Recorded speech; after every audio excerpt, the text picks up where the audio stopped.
to our last but not least SOJC research seminar series for the spring term. And I have the pleasure to introduce my colleagues Donnalyn, Pompper, Tugce, Ertem-Eray, and they will talk today about women public relations, history for God to discover, community building on and after the Oregon Trail. So without further ado, let's welcome them. Thank you, everyone. Even though the crowd is small, it's substantive in brain power and energy. So thank you. Thank you for coming. Most of our colleagues, I think, are at ICA right now. So they're enjoying lovely environs, but we're enjoying each other's fellowship. Thank you. Thank you for coming. This particular project is something that I'm really, really excited about. It's been a passion project for me. Even before I migrated from New Jersey to Oregon, I was interested in women's pioneer diaries. And I've read a number of works from history looking at the experiences of women as compared to experiences of men and how those experiences differ and how historians and geographers only fairly recently have made room for women's voices. So this is something that I was interested in before I even knew this position existed. And then when I interviewed for the position, I made up my mind that this is something that I wanted to do once I discovered the plethora of pioneer women's diaries in the special collections here at the University of Oregon. So when I arrived in the fall, I was introduced to this lovely woman, Tugce Ertem-Eray, who is my doctoral assistant, my GE extraordinaire. And I told her about this project. I said, I'm not sure this is the kind of thing that you'll be interested in because it's public relations, but not really. So what do you think? And she just got so excited about it too. So we worked on it together, and it's been a really, really fun project. And it's not over. We have more work to do still. So as I go through these PowerPoint slides, Tugce told me she wanted me to do most of the talking, but she's going to jump in because she was very much an integral part of this project. So the title is kind of awkward. In public relations, we like to have long titles for our research. But I think this one captures the essence of what we looked at here. Public relations history, women public relations history forgot to discover community building on and after the Oregon Trail. In other words, you can tell this is a critical piece where we are kind of pointing out to public relations scholars, hello, here's an opportunity to look at the experiences of a very specific set of women in a very specific period of time that is mentioned nowhere in the Intro to PR history chapters in the textbooks that we use in the classroom. So that's what we're going to share with you this afternoon. The overview slide, the pointer doesn't work on this kind of screen. So I'll go a little bit through some backdrop about about the experiences that I'm going to then tell you why it's important to understand from a public relations perspective, a little more about PR history, the method that we used, our findings, and then some discussion points. The images, most of the images that you see were taken by Tugce, who visited a pioneer museum. You want to tell them where that is? It's in Bakersfield. It's on the road to the Oregon, Eugene. So we stayed there one night and we went to the, what was it? Oregon Trail, Historical Oregon Trail Museum or something. So I took that picture and the picture before. So this picture represents the vastness of the plain. So this could be a bird's eye view from the Conestoga wagon, just to put you in that mind space. And then the map is an image from one of the definitive historical records of the Oregon Trail experience. And I just made a copy of that particular map. And you can see where it kind of starts over here in Missouri and goes all the way across Nebraska territory. And then around in here, I think, here is where there was a divergence of the trail, where some folks continued on to the California territory and others then continued up to the Oregon territory. And I'll tell you a little bit more about that in a moment. So some backdrop. When looking through the Intro to PR chapters that we use in the classroom with our children, the history sections are quite thin. They're also very white. They're also very male. And they tend to think about public relations history as almost beginning with the emergence of organizations and the emergence of mass media. Now, while organizational communication and mass media as a tool is very important to the practice of public relations, those kinds of framings negate opportunities to talk about anyone other than white males. So I'm very interested in this particular set of dynamics, and my hypothesis is that because public relations history has been framed this way for so long, we continue to perpetuate the idea that women and people of color played no role in the development of formal public relations. Thinking about public relations as something more than publicity is especially important when doing this kind of work. Public relations is about relationship building at its fundamental level, and it's about networking. It's not just using the media to get out a one-way message. It's two-way. It's helping organizations and stakeholders to develop those relationships, and it's being a liaison to make sure those networks happen. So if you start thinking about public relations that way, it's not such a leap to think about the pioneer women's experiences on the Oregon Trail as being a very early form of public relations. My point a moment ago about taking a look at public relations in the current history textbook chapters also negates the opportunity to look at people who were of a very much a lower socioeconomic status. So what we have in the books right now is currently male, white, and rich. Women's spaces are interrogated very well, I believe, in the history books. The history of the westward expansion. Only since the 60s and 70s with women like Brenda Riley, who began taking a look at women's spaces and the roles and the functions that they portrayed, that they experienced and represented on the westward expansion trails. And in doing so, they're very critical of the ways that history is told about the West in this country as being very macho, conquering, killing the Native Americans, civilizing the landscape. And nowhere are women mentioned, with the exception of this particular image. This was painted by W.H.D. Kerner in 1921, and this image is known as the Madonna of the Prairie. So women were either invisible because of the proliferation of these very masculine images, or they were represented as being this Madonna. Like, I hear angelic voices in the background whenever I look at this image, because look at the opening in the Conestoga wagon. It's a halo around her head. So my point here in some of these items is to invite us to take a look at the Oregon Trail and Manifest Destiny as just another way of silencing women's voices and experiences. And I believe that in the telling of public relations history is no exception. The Homestead Act of 1862 is a good piece of backdrop to understand in taking a look at this specific phenomenon, because the Homestead Act suggested that if people were married in a heterosexual way, fashion, they were able to get more land, whereas a single man could get a smaller piece of land, a woman, no land at all. So if a woman wanted to engage in the call for manifest destiny that Horace Greeley was very prolific about in his newspapers, she had to get married. So public relations history. What I have here is an image of actually 2 pages where I folded them over when I made the PDF.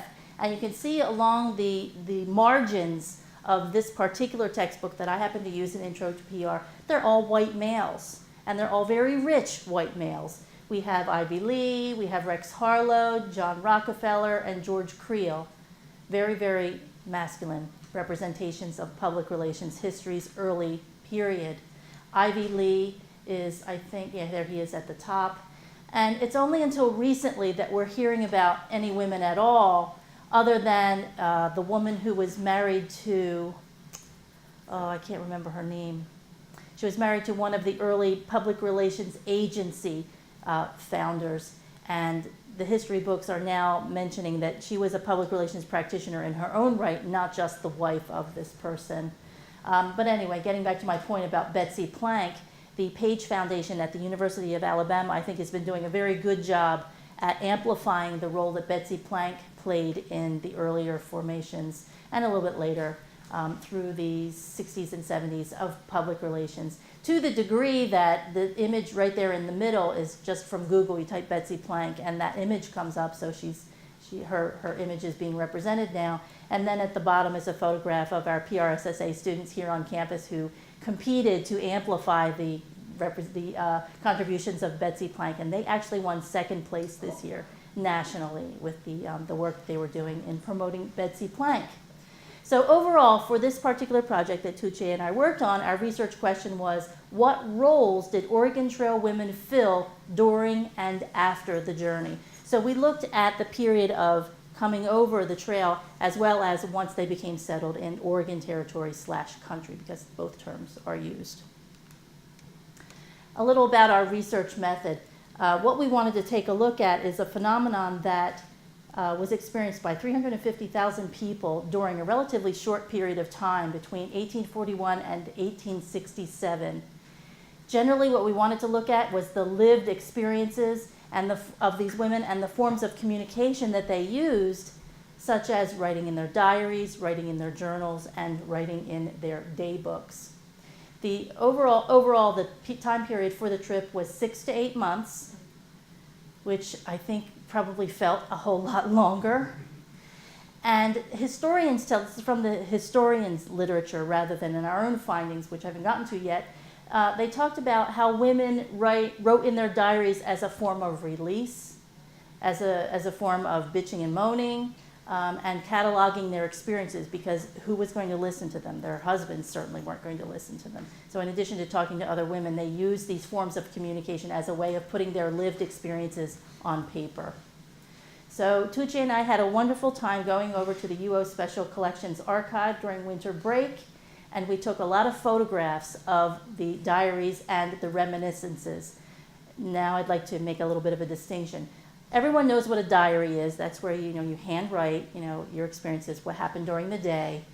The other form, called reminiscences, is where these women wrote about their experiences on the Oregon Trail multiple years after the experience. Now, in the very beginning, we had to come to a decision: were we going to just look at diaries, were we going to look at just reminiscences, or a combination of those?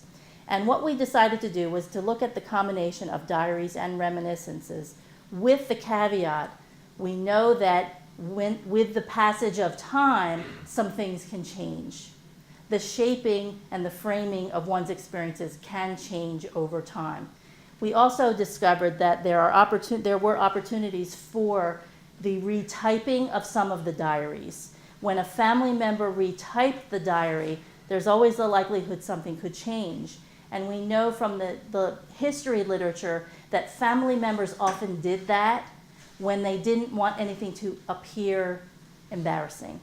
For example, even if a pioneer woman described in minute detail how she assisted another woman in the birthing of a baby, a family member later on may have changed that because it may not have sounded proper. So there's our caveat with our data. We understand that that is a limitation. But we felt justified in including the reminiscences also, because we also had the benefit of the commentary of the woman several years after about how the work that they performed was meaningful. We thought that that would be really, really useful. So looking at these documents was overall an opportunity for us to reimagine women's roles in a context of public relations. The pages that we looked at, the texts that we analyzed, there were 231 pages from the diaries, 5 women's diaries, and 320 pages of reminiscences. And we have 8 reminiscences that we took a look at, and these are photographs of some of them. And to analyze our data, we performed a thematic analysis using Van Manen. If anyone wants to know a little bit more about exactly how we do that, we'll be glad to share. Moving now into our findings. If you take a look here, we have a table of, here are the diaries that we looked at, and then here are the reminiscences that we looked at, and then we included the actual date that they came over on the Oregon Trail. Now the reminiscences, even though they came over in 83, 63, 51, 52, etc., the reminiscences was like the early 1900s, 19 teens. they were actually typed, whether by the woman or a family member. So here are our findings. This particular project was an opportunity for us to bring to the public relations literature some feminist historical geography, bringing both feminist and geographical sensitivities to bear on the study of how the past is produced and how the past is represented as a phenomenon, making references to the past while our primary concern is with the present. And what I mean by that is my research over a number of years now has been very much focused on the roles that women of color in particular play in public relations. And here's an opportunity for me to take a look at a more broader view of women that weren't even included in the conversation in the very beginning of the development of this industry. So it's enabling me to make commentary about, well, no wonder we only think about public relations in a very certain or set way today, because we haven't been telling the stories. These women's experiences haven't yet been discovered as part of public relations history. So we're able to understand the present a little bit more by virtue of narrating the past. What we discovered once we did our data analysis is we found these two roles that women played on the Oregon Trail as they were coming over, as well as once they settled. These two roles are caregiving, which is not unusual because that's what women did in the 1800s, caregiving, and then once they arrived, they became what we are calling charitable society project managers. Now, a woman who does cooking and cleaning every day of her life, you don't really think of as a project manager. And we ask, why not? Why not? Because that's an integral function to what we're doing in public relations, and women have been doing this kind of thing for a very, very long time. Across those two roles, two themes emerged. The first one is apothecary, medical, and emotional supporter on the trail and after they settled, and the second one is what we're calling civilizer. And I have some pieces of text that I'll share with you in just a second. So very, very briefly, nice picture. Got the laundry on the line there. Our findings are, women on the Oregon Trail and once they settled really were performing a networking function. They were very much inspired to make teamwork happen. No one did this journey as an individual. It really was a team effort. And what we discovered in the diaries and in the reminiscences is when either the husband or the wife died, whoever survived continued on the journey and took care of the children and also helped to take care of the other families who had lost a husband or a wife, because most of them were married. So lots of teamwork. Also conflict negotiation when there were disputes between the families, whether we should go this way or that way, or whether we should move that rock or go around that tree. Quite often it was the women who intervened and said, okay, relax, it's going to be all right. Of course, they used very different kinds of language to describe that, but in essence, that was their message. A woman inserting herself there to make the journey a little more smooth. And throughout all of this, women were really the glue that held together the various families in terms of caregiving, finding food together, finding wood in order to cook the food, finding wood in order to boil the water so that they could drink it, mending broken hands and fingers, fixing scrapes, delivering babies, taking care of sick babies, taking care of sick mothers, burying people who had died. All of this is very much a caregiving function. And then especially once they settled in Oregon Territory or Oregon country, the actual community building. I mentioned conflict resolution a moment ago.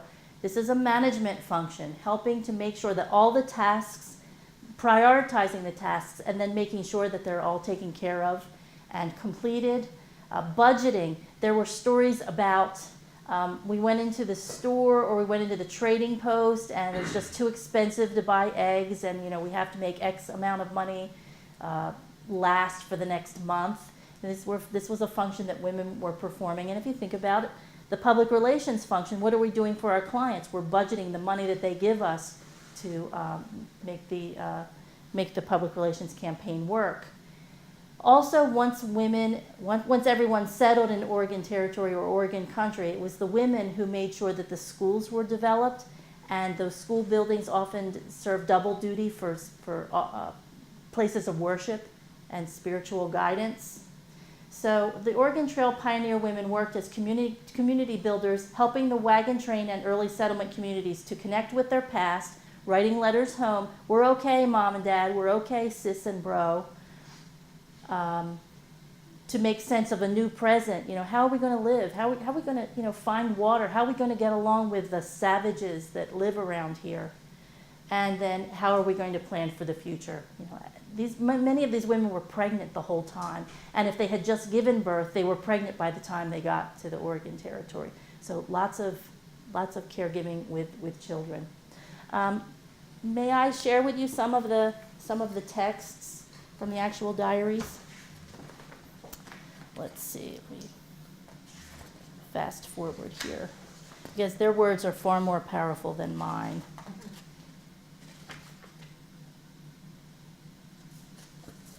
Here's the voice of W.A. Lowry. She shared anecdotes about her workload, how much work she had to do in her travels from Iowa to Oregon Territory. In 1864, she said, "My work has greatly increased. In addition to preparing food and beds for 8 in family, I am compelled to harness and drive 4-horse team, while my husband and our 13-year-old son looked after feed and water and loose stock.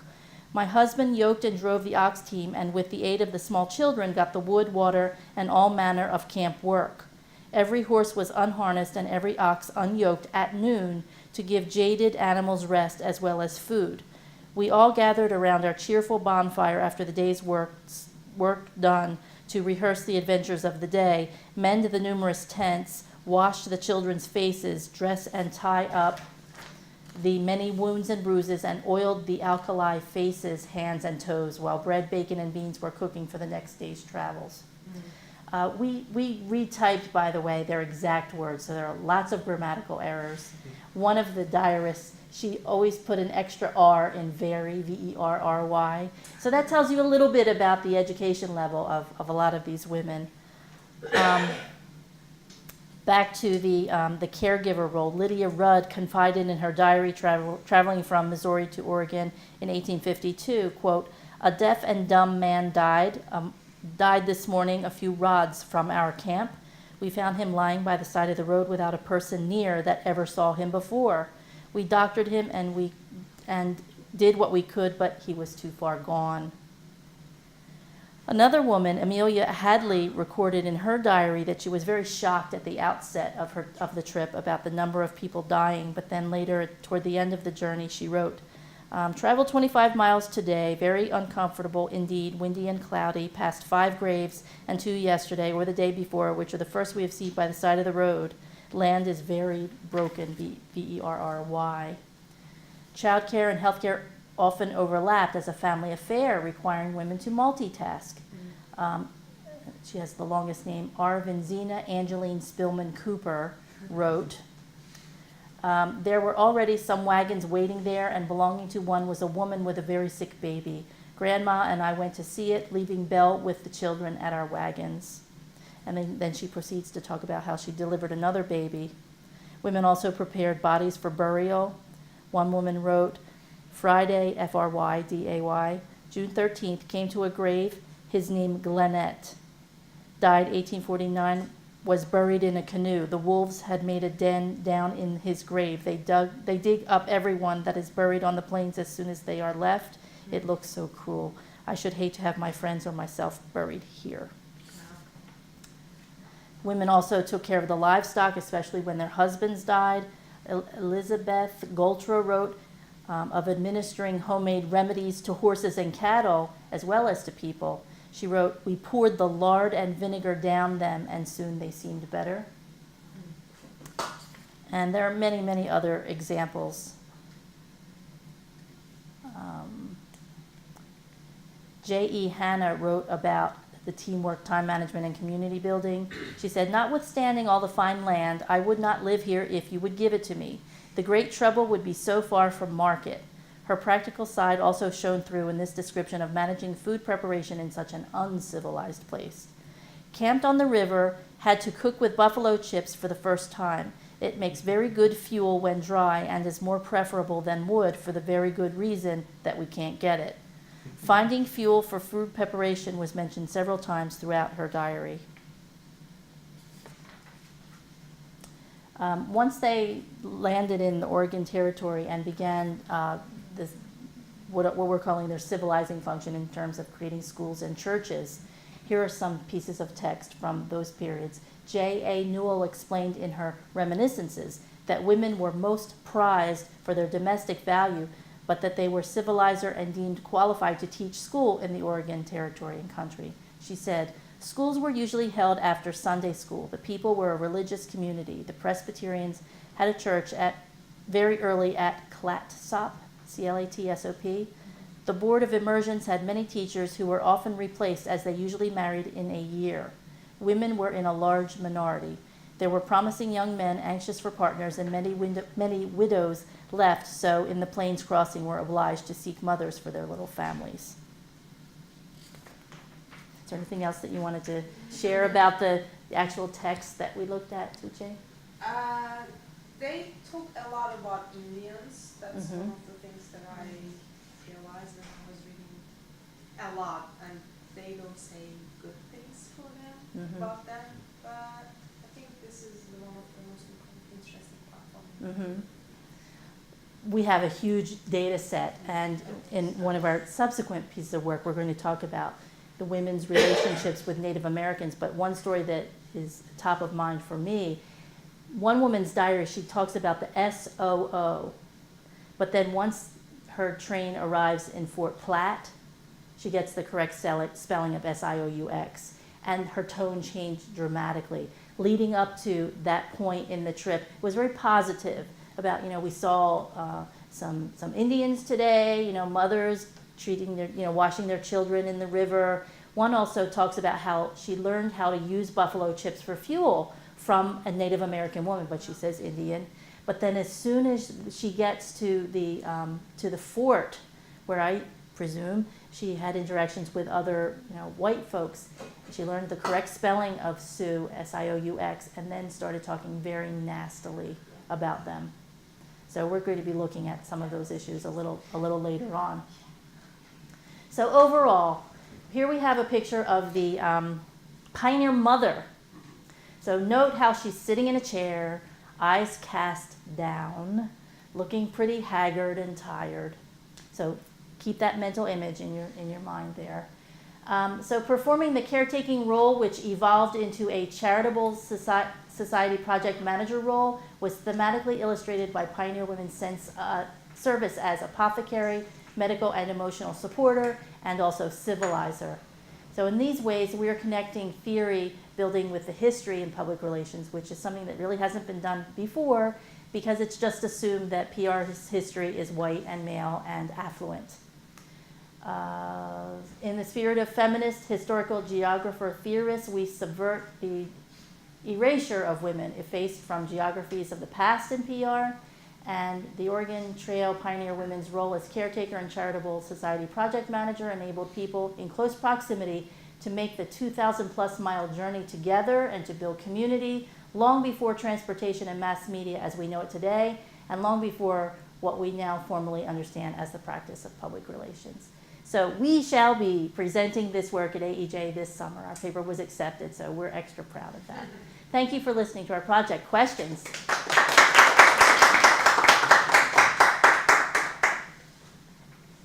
Yeah? So how did you translate, because I know that I can kind of read handwriting in cursive, but I would imagine that if it's old-timey, that would be even worse. So how do you, if you can't read it, do you just not use it? Well, we developed a little code, but I'll back up a little bit. Tugce, you want to tell them what happened? I couldn't read. Professor, I couldn't read them all. What we're going to do? And Yeah. Dr. Pompper read the handwriting. Yeah. I I just really slogged through it. Just keep reading it. And once I get one word, then I see how she made the L's or the D's. I'm like, oh, okay. And then move that over. Also, Tammy downstairs has an ability to read that kind of old-timey handwriting. So a little thank you to Tammy for her help with that. But the big answer to your question is just gotta stick with it. Okay. And it starts to make sense. And if there was a place where we couldn't read, we just put XXX, illegible. Sounds like when you go to a Shakespeare play and it takes a while to kind of get, you start and you're listening and then eventually it's just like. And then somebody gets murdered. This is how people talk, right? Yeah, I think that's true. Yes. So it seems, and of course I'm not in the PR area at all, is this correct, then taking a view that has been largely like the public being not a greater public that's out there in some kind of way, or the public for an organization or community, but the public that you're talking about relating to then is within these communities? Yes. Or is it also what they were doing in the communities and then how that envisioned the West to the people back home? Yes, all of Whether the above. It made a message of y'all come or stay away from here. Absolutely. And in fact, when I Kind of mentioned a two moment layers. ago about women writing letters back home and Yeah. keeping connected with the past, most of the letters did say, yes, this is great, come out, even if they didn't think it was so great, Yeah. because to do otherwise would be to admit defeat in some way. Also, it resonated with the messages of the newspaper of the day, which were saying, this is the land of plenty, you have to go out west. So they didn't want, in my view, they didn't want to contradict that. I mean, every once in a while we'd come across something that said, this is just really terrible. But for the most part, they were really optimistic. Yeah. And then also looking at them longitudinally in the beginning, really optimistic, but then by the end, like, oh, we could really see it in their writing. So your question about stakeholders, in the beginning, members of community mostly within the wagon train, and then once they settled, new people were coming to the settlements, so it was an even larger stakeholder group. Yeah. And then these probably earlier ones became sort of the opinion leaders, the guides, Absolutely. That others would seek out. Absolutely. Yeah. And in fact, some of the women on the Oregon Trail, especially those whose husbands died, they became proprietors. They actually started businesses. They started boarding houses and renting rooms in their, in their little shacks. This is not an exact detail with that, but do you know if so, like, as a woman you couldn't get land, as a single man you could get less land, as a couple, but if you were married heading out but your wife, your husband died, could you still get the same land claim? I don't know. It's a good question. Or, I'm sure there was some like remarrying within people that you met maybe for that, but just wondering, it was like, oh, Yeah, it's a wow, really good you've question. just gone through hell and high water, and guess what? Now you don't get any land either. I just wondered. It's a good question. I don't know. Yeah. What we do know from reading the diaries and the reminiscences, if a woman became widowed, a drive for her was to get married again, especially if she had a whole bunch of children. Yeah. And women who were widows often hooked up with men who were widowers, and then they had like multiple children to take care of. Yeah, huge amounts of work. Yes, sir. You talk about semantic analysis. Yes, sir. I'm wondering if you do the both latent and manifest analysis. How do you, get this extract the information for something that's not so obvious in a sense, and also about you compare the reminiscence and with the diaries, and for the reminiscence, how do you know it's it's a reconstruct in a It sense? is. How do you get the information correctly? It is. It's a really good question and concern. A little more detail about how we organized our data. We created Excel spreadsheets with some categories after we fully immersed ourselves in the diaries. And by virtue of typing the original text, that gave us an opportunity to really immerse in the diaries in particular. So that by the time we were finished with that stage, we had a pretty good idea of these categories of things that we were going to go back in and code for. And to which I mentioned a moment ago, like relationships with Indians. We also coded for relationships with animals, anytime animals were mentioned. Anytime baby birthing, anytime burials, or some of the other categories, Tugce. Babies, burials. Education. Mm-hmm. cleaning and food preparation. Yeah, So and once we had all of those categories, once we had all of those categories, then we looked for what themes connected as many of those categories as we could. And that's when we came up with caregiver and the apothecary. Well, no, the apothecary was the theme that kind of ran through those. Yeah. And then the second part of your question was the reminiscences. You're absolutely right. We don't know if they're an authentic representation, but for us, the question was not so much one of authenticity as it was, these are women's voices. Let's take them at surface value and see what they bring to the party here. But you're absolutely right, which is why we have that caveat in our limitations section.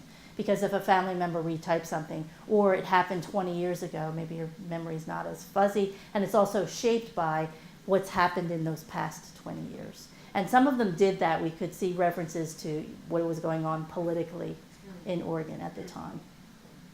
We didn't know when we were coming over the trail that blah, blah, blah, blah, blah would be so important, kind of thing. So there's a lot here, and there's a lot more that we can go back into to take a look at in the future, which is the next slide. I almost forgot. So there's the image of the pioneer mother. Now here's the pioneer father. Just right outside, right outside. Now here we have a man in motion, a man with two weapons. He has a gun and he has a whip. You know, he's looking kind of dapper. You know, but the woman is represented, and there's a name for this. It's called the drudge, D-R-U-D-G, in the feminist history literature. So I suppose there's some commentary to be made there, but I don't forget where I'm standing right now. So what's next? Tugce and I definitely want to go in and take a harder look at the ways that Native Americans are represented in these pieces of text. In particular, we want to look at representations of white superiority. And we also want to interrogate the importance of women's work and activities a little more deeply. And then I also want to look at other historical instances where women played a public relations role, but it's never been called that. So this is what's next for me and for us. Any other questions? I'm hopeful that you're inspired to think about history in some ways that maybe you haven't before. I think there's a lot there that we're overlooking, and I'm accusing my public relations scholars of forgetting to discover something that I think is pretty important. So we don't have more questions. I just want to thank you all again for coming, and thank you for Thank the you. presenters to share this fantastic work. And stay tuned whether we will have more series next year or not. Oh, I hope so.